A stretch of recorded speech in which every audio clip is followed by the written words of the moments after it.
ବାର୍ତ୍ତାରେ ଉପସ୍ଥିତ ଥିବା ବର୍ତ୍ତମାନର ସାଂସଦ ପୂର୍ବତନ ସଭାପତି ବସନ୍ତ ଭାଇ, ପୂର୍ବତନ ସଭାପତି ସମୀର ଭାଇ ଏବଂ ଉପସଭାପତି ବିରଞ୍ଚି ଭାଇ, ସଜ୍ଜନ ଭାଇ ମିଡ଼ିଆ ଦାୟିତ୍ୱରେ ଅଛନ୍ତି, ନିର୍ବାଚନ ପରିଚାଳନା ଦାୟିତ୍ୱରେ ଅଶୋକ ଭାଇ, ଉପସ୍ଥିତ ସମସ୍ତ ସାମ୍ବାଦିକ ଭାଇମାନେ, ଗତକାଲି ଭାରତୀୟ ଜନତା ପାର୍ଟିର ତୃତୀୟ ପାଳିର ସରକାର ହେବା ପୂର୍ବରୁ ଯେଉଁ ସଂକଳ୍ପପତ୍ର କାଲି ଉନ୍ମୋଚିତ ହୋଇଛି, ଆମର ଯଶସ୍ୱୀ ପ୍ରଧାନମନ୍ତ୍ରୀ ନରେନ୍ଦ୍ର ଭାଇ ମୋଦିଙ୍କ କରକମଳରେ ଏବଂ ଆମ ରାଷ୍ଟ୍ରୀୟ ସଭାପତି ଜଗତ ପ୍ରସାଦ ନଡ୍ଡା ଏବଂ ଗୃହମନ୍ତ୍ରୀ ଅମିତ ଶାହ ଏବଂ ଏ ସଂକଳ୍ପପତ୍ରର ଯେ ମୁଖ୍ୟ ଥିଲେ ପ୍ରତିରକ୍ଷା ମନ୍ତ୍ରୀ ରାଜନାଥ ସିଂଙ୍କ ଏବଂ ଅର୍ଥମନ୍ତ୍ରୀଙ୍କ ନିର୍ମଳା ସୀତାରମଣଙ୍କ ଉପସ୍ଥିତିରେ ଏ ସଂକଳ୍ପ ଉନ୍ମୋଚିତ ହୋଇଛି। କାଲି ଗୋଟେ ଐତିହାସିକ ଦିନ ଥିଲା। ଓଡ଼ିଆ ନବବର୍ଷ, ପଣା ସଂକ୍ରାନ୍ତି, ମହାବିଶ୍ୱ ସଂକ୍ରାନ୍ତି, ଆମ୍ବେଦକରଙ୍କ ଜୟନ୍ତୀ, ଡକ୍ଟର ଭି.ଏମ୍. ଆମ୍ବେଦକରଙ୍କର ଜନ୍ମ ଜୟନ୍ତୀ ଏବଂ କାଲି ଏଭଳି ଏକ ପୁଣ୍ୟ ତିଥିରେ ଇଏ ସଂକଳ୍ପପତ୍ର ଯେଉଁ ଉନ୍ମୋଚିତ ହୋଇଛି, ଇଏ ହେଉଛି ନିର୍ବାଚନ ଇସ୍ତାହାର ଏବଂ ସଂକଳ୍ପ ଯେଉଁ 14 ମସିହାରେ ଭାରତୀୟ ଜନତା ପାର୍ଟି ସଂକଳ୍ପପତ୍ରରେ ଯାହା ଘୋଷଣା କରିଥିଲା, ସେ ସଂକଳ୍ପପତ୍ରକୁ ଅକ୍ଷର ଅକ୍ଷର ପାଳନ କରିବାକୁ ଚେଷ୍ଟା କରିଥିଲା। 19 ମସିହାରେ ଯେଉଁ ସଂକଳ୍ପପତ୍ର ଆମେ କରିଥିଲୁ, ସେ ସଂକଳ୍ପପତ୍ର ମଧ୍ୟ ସବୁ ଅକ୍ଷର ଅକ୍ଷର ପାଳନ କରାଯାଇଛି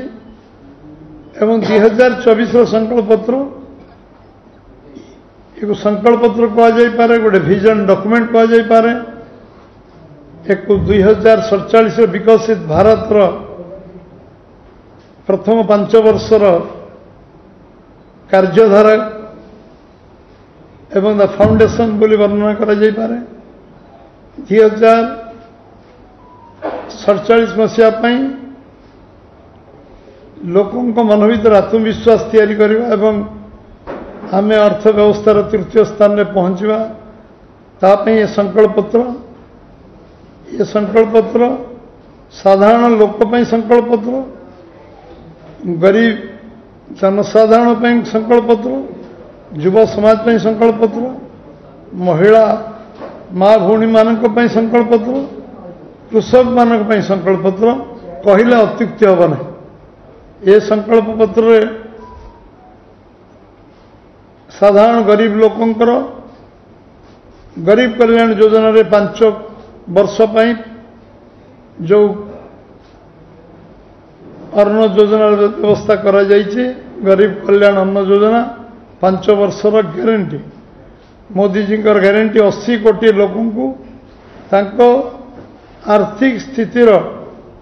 କରୋନା ପର ଆର୍ଥିକ ସ୍ଥିତିକୁ ଠିକ୍ କରିବା ପର୍ଯ୍ୟନ୍ତ ଏ 80 କୋଟି ଲୋକଙ୍କୁ ଖାଦ୍ୟ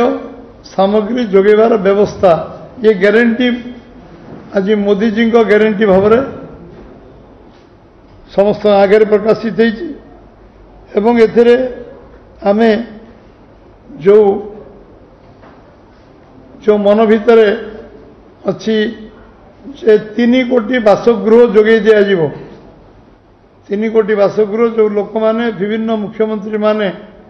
ଘର ଯେତିକି ମାଗିଥିଲେ ସେତିକି ଦେଲା ପରେ ବି ସେମାନେ କହିଛନ୍ତି ଆମର ଆହୁରି ଘରର ଆବଶ୍ୟକତା ଅଛି, ପରିବାର ବଢ଼ିଛି। 4 କୋଟି ଘର ବଣ୍ଟନ ପରେ ପୁଣି 3 କୋଟି ଘରର ଏକଥା ମୋଦିଜୀ ଘୋଷଣା କରିଛନ୍ତି ଏବଂ 3 କୋଟି ଘର ଗରିବ ସାଧାରଣ ଲୋକ ଯେଉଁମାନେ ଘର ପାଇନାହାନ୍ତି, ବିଶେଷ କରି ଯେଉଁ ଶାରୀରିକ ବିକଳାଙ୍ଗ, ତାଙ୍କ ପାଇଁ ତାଙ୍କ ଡିଜାଇନର ଘର, ସେ କେବଳ ଘର ରହିପାରିବେ ସୁବିଧାରେ, ତାଙ୍କ ପାଇଁ ସ୍ୱତନ୍ତ୍ର ଘରର ଡିଜାଇନ ତା ପାଇଁ ମଧ୍ୟ ତିଆରି ହେବ ଏ 3 କୋଟି ଘର ଭିତରେ ଏବଂ ମା ଭଉଣୀମାନଙ୍କ ପାଇଁ, ସେଲ୍ଫ ହେଲ୍ପ ଗ୍ରୁପର ଭଉଣୀମାନଙ୍କ ପାଇଁ ଯେଭଳି ଭାବରେ ସେ 3 କୋଟି ଭଉଣୀ ମାନଙ୍କ ପାଇଁ ଲକ୍ଷପତି ଦିଦିର ଆହ୍ୱାନ କରିଛନ୍ତି। ସେମାନେ ଗାଁ ଗହଳିରେ ରହୁଥିବା ସାଧାରଣ ମହିଳା ଅସାଧାରଣ ହେବେ, ସାଧାରଣ ମହିଳା ଅସାଧାରଣ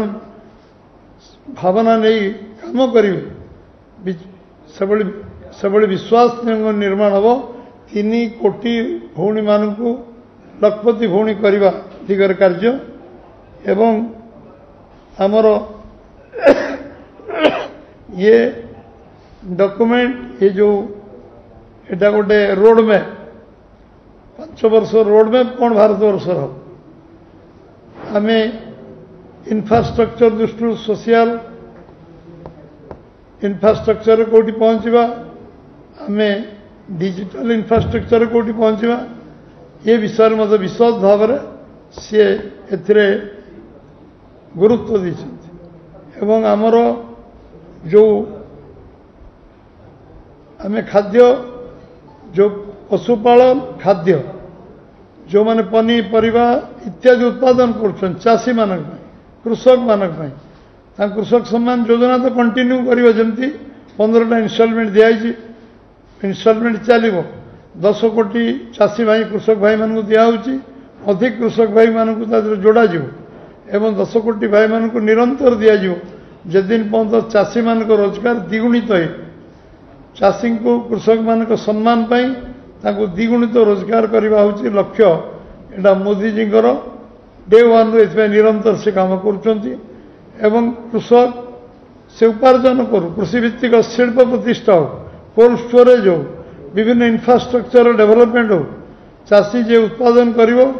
तापई स्वतंत्र ध्यान दबा एवं तार रोजगार को वृद्धि करवा ये जो कालिकार आमर जो संकल्प पत्र तार मुख्य उद्देश्य एवं वरिष्ठ नागरिक अधिक गुरुत्व दवा 70 वर्ष ऊर्ध्व चिकित्सार सुविधा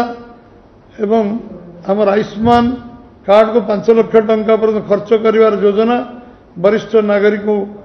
उपयुक्त सम्मान एथिरे मिले एवं अणसंगठित श्रमिक समाज स्वतंत्र दृष्टि ये संकल्प पत्र दिखाई जो माने अनऑर्गेनाइज लेबर क्लास लोक अच्छा स्वतंत्र दृष्टि दबा दिखाई एवं विश्व बंधु सारा विश्व जमी युद्धर गोटे आज जो युद्ध लोक आतंकित कर भारतर भूमिका विश्व बंधु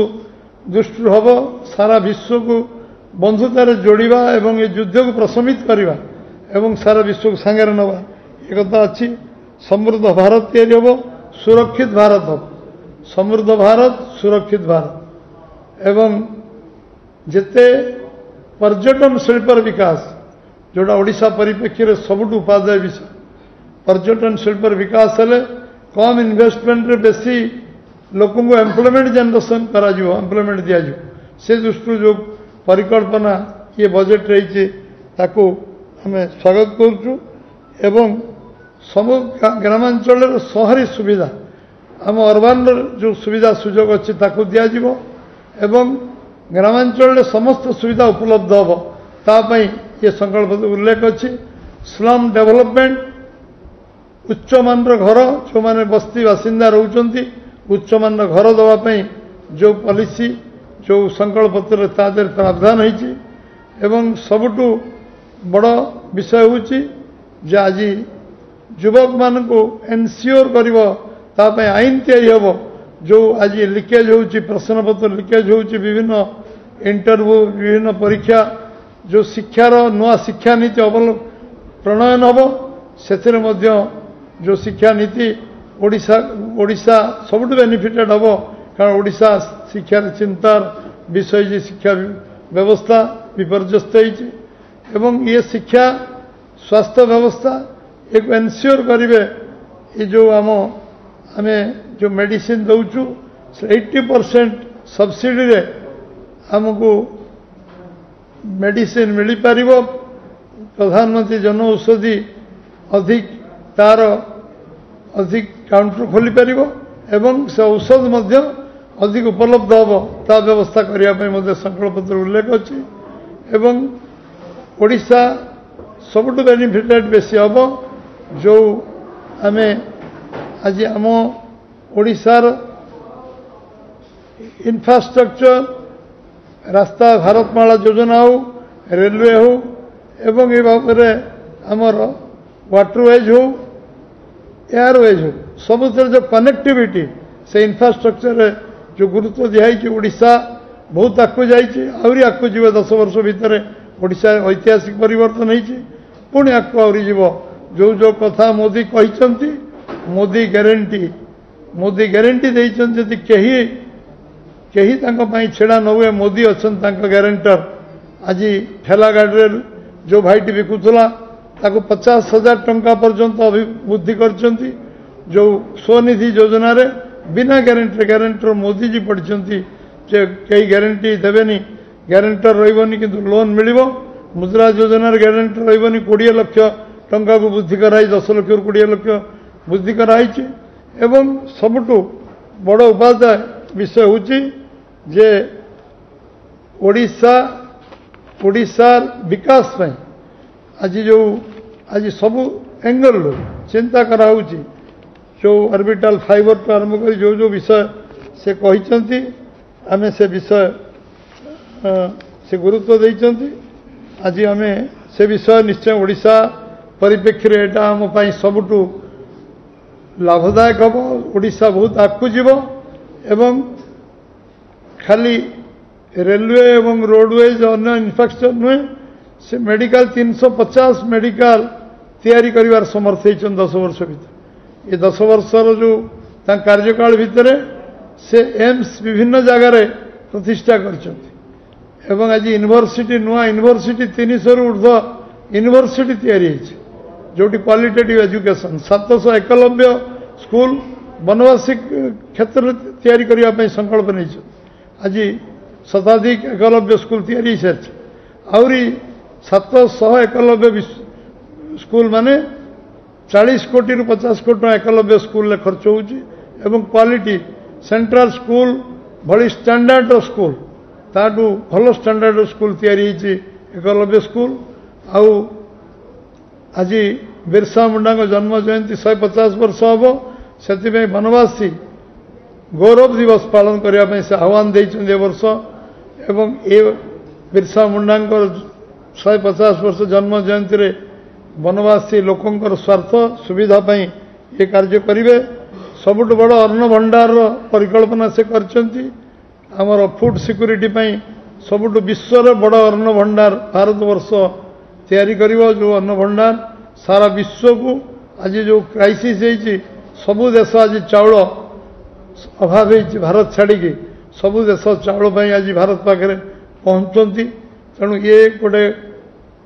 अन्न भंडार आगामी दिन भारत वर्षर मर्यादा वृद्धि करिवो भारत वर्ष सारा विश्वर समस्त बंधु हबार सुजोग सुविधा पाइब एवं एथिरे आमे आमर जो क्लस्टर पनीपरिया चाषर क्लस्टर भूलीगली कहवा यार क्लस्टर हम एवं जो चाष जहाँ जहाँ ये जो बेनिफिट वैल्यू एडिशन केमती हम चाषी केमती अधिक उपार्जन करियो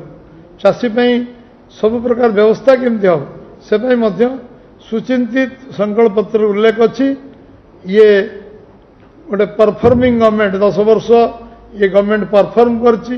रिफॉर्म करची एवं समस्त को इन्वॉल्व करेची 10 वर्ष भितर जो मोदी जी जो गोटे संघर्ष यात्रा थिला 10 वर्ष सरकार ये यात्रा सरकार को भारत वर्ष को कोरोना बड़ी संघर्ष यात्रा ओवरकम करेची एवं सारा भारत वर्ष लोकों जो विश्वास विश्वसनीयता तैयारी से विश्वसनीयता आज भारत वर्ष को बहुत आगू निश्चित भाव में नब एथिरे कौन संदेह नहीं एवं ये विश्वसनीयता 10 वर्ष जो आम कार्यकला एथि मोदी कहते जे मुझे ग्यारंटी दूसरी यदि कहीं ग्यारंटर ना मुझे ग्यारंटर जो कम कहीं करें मोदी अच्छी साधारण लोकटा तल पाचर जी छिड़ाई मोदी अच्छी एवं गरीब कल्याण योजना ठू आरंभ कर साधारण लोक 25 कोटी गरीबी कमी विगत दिन आम जहाँ କହିଛନ୍ତି ତାକୁ କରିବାର ସାମର୍ଥ୍ୟ ଆମେ ରଖିଛନ୍ତି, କରିପାରିଛନ୍ତି। ଯାହା ଯାହା ସେ ବୁଲେଟ୍ ଟ୍ରେନ୍ ଚାରିଟା କର୍ଣ୍ଣରରୁ 4ଟା ବୁଲେଟ୍ ଟ୍ରେନ୍ ଚାଲିବା ପାଇଁ ନୀତିଗତ ନିଷ୍ପତ୍ତି ସଂକଳ୍ପପତ୍ର ନିଆଯାଇଛି। ଏଥିରେ ଆଉ ଆମର ଯେଉଁ ବନ୍ଦେ ଭାରତ ଟ୍ରେନ୍ ଚାଲିଥିଲା, ବନ୍ଦେ ସ୍ଲିପର ଟ୍ରେନ୍ ଚାଲିବ, ବନ୍ଦେ ଆମର ଯେଉଁ ଚେୟାର କାର୍ ଟ୍ରେନ୍ ଚାଲିବ ଏବଂ ବନ୍ଦେ ଚେୟାର କାର୍ ଏ ଟ୍ରେନ୍ ସବୁ ଚାଲିବ। ଏ କଥା ମଧ୍ୟ ସଂକଳ୍ପ ଉଲ୍ଲେଖ ଅଛି। ବୁଲେଟ୍ ଟ୍ରେନ୍ ଅହମ୍ମଦାବାଦ ବମ୍ବେ ପ୍ରଥମେ ଚାଲିବ, ତାର କାର୍ଯ୍ୟ ସମାପ୍ତି ଆଡ଼ିକି ଯାଉଛି। ଆଉ 3ଟା ପୂର୍ବାଞ୍ଚଳରେ ଗୋଟେ ଏବଂ ଆଉ ଆମ ସେଣ୍ଟ୍ରାଲ ଏବଂ ସାଉଥରେ ଗୋଟେ ଏଭଳି ବୁଲେଟ୍ ଟ୍ରେନ୍ ଚାଲିବା ପାଇଁ ସଂକଳ୍ପ ନିଆଯାଇଛି। ଆଜି ମେଟ୍ରୋ ମଧ୍ୟ ବନ୍ଦେ ମେଟ୍ରୋ ଚାଲିବ। ଇଏ ସବୁ ସଂକଳ୍ପପତ୍ର ଅଛି। କରିବାର ଇଚ୍ଛା। 5 ବର୍ଷ ହେଉଛି ଆରମ୍ଭ ବର୍ଷ ବିକଶିତ ଭାରତର। ଇଏ 25 ବର୍ଷ ପାଇଁ ଭିଜନ, 25 ବର୍ଷ ପାଇଁ ଏ ସଂକଳ୍ପପତ୍ର। 25 ବର୍ଷ ଭାରତବର୍ଷ କୁଆଡ଼କୁ ଯିବ, କେଉଁ ଦିଶାରେ ଯିବ, ଆମେ ଅର୍ଥନୀତିର 3 ନମ୍ବରରେ ପହଞ୍ଚିବା, ଆମେ ବିଶ୍ୱବନ୍ଧୁ ହେବା, ଆମେ ସାରା ବିଶ୍ୱର ଜଣେ ସହଯୋଗୀ ହେବା ଏବଂ ଯେଉଁ କଥା ଆମେ ବିଗତ ଦିନମାନଙ୍କରେ କହି ଆସିଛନ୍ତି, ଭାରତ ବର୍ଷ ବିକଶିତ ହେବ।